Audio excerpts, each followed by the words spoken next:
It's not just to make him feel nice. It's really a brother. His spiritual earlier father is Abraham, Prophet Abraham. And my spiritual earlier father is Prophet Abraham, same Abraham. Okay? Okay, so that's just diversion, never mind. Little diversions I do here and there. I'm not a very serious teacher. Some interesting things in between I put. Okay, now we'll look about Abraham. Abraham had the famous story of being tested concerning his son, Isaac.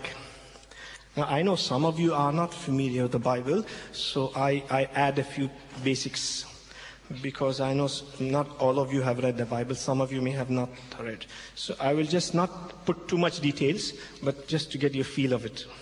Now, Abraham, God told him to come out of Ur because it's a land of sin. Ur is in Iraq, it's near Basra. I have been there. Now it's deserted. There's nobody lives there, just some monuments there.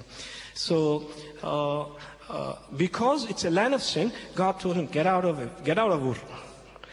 Come, I'll take you to a land much better than this, a place better than this. Now, Abraham did not know what sort of a land God told him, but he obeyed God and he moved. And God did not keep his promise immediately. It took a long time.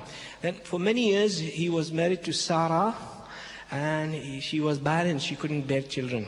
And for many years, God told him, I'll give you children, so many. Look at the stars. So many stars is there in the sky, that much he was your children. Look at the sand in the sea. So much sand is there, that much children. But for many years, he never had children. But by faith, he believed God. By faith, he moved. By faith, he moved. And after many years, then his wife got fed up, And in those days, not today, in those days, it was not immoral for a person to marry several wives, and even their servant woman can be a wife also. In those days, it was morally perfectly all right. Okay?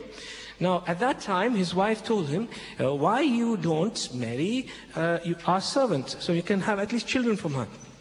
So he did, had a servant from Egypt, her name is Hagar, so he married her and he had Ishmael. But then it was time for Abraham to have a son according to the promise, according to God's word. And his own wife, Sarah, became pregnant and she bore a son, Isaac. Imagine what is the heart of Abraham after so many years having the promised son.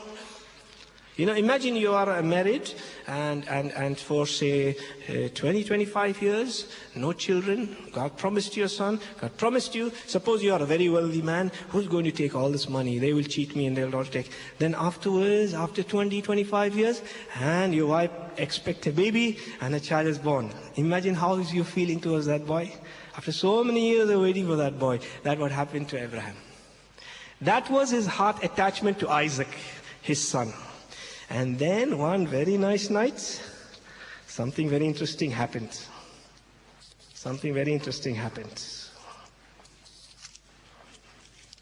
Yes, could you help me with the reference? That Isaac, testing with Isaac. 22 chapter. Genesis.